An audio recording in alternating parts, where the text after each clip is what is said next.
The Christmas Stories by Harriet Beecher Stowe.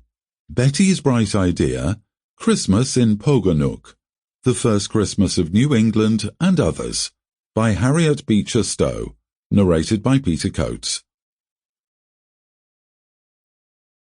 Christmas, or the Good Fairy, by Harriet Beecher Stowe, narrated by Peter Coates. Oh dear, Christmas is coming in a fortnight and I have got to think up presents for everybody, said young Ellen Stewart as she leaned languidly back in her chair. Dear me, it's so tedious. Everybody has got everything that can be thought of.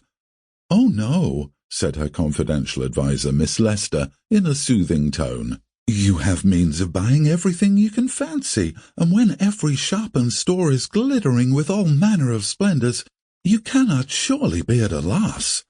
Well, now, just listen. To begin with, there's Mamma. What can I get for her? I have thought of ever so many things. She has 3 card cases, 4 gold thimbles, 2 or 3 gold chains, 2 writing desks of different patterns, and then as to rings, brooches, boxes, and all other things, I should think she might be sick of the sight of them. I'm sure I am, said she, languidly gazing on her white and jewelled fingers.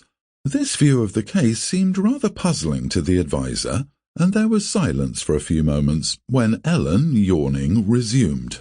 And then there's cousins Jane and Mary. I suppose they will be coming down on me with a whole load of presents, and Mrs. B will send me something. She did last year. And then there's cousins William and Tom. I must get them something, and I would like to do it well enough, if only I knew what to get.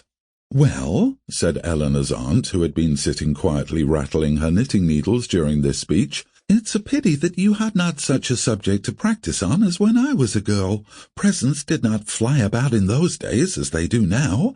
I remember, when I was 10 years old, my father gave me a most marvellously ugly sugar dog for a Christmas gift, and I was perfectly delighted with it. The very idea of a present was so new to us. Dear Aunt, how delighted I should be if I had any such fresh, unsophisticated body to get presents for. But to get for people that have more than they know what to do with now, to add pictures, books, and gilding where the centre tables are loaded with them now, and rings and jewels when they are a perfect drug.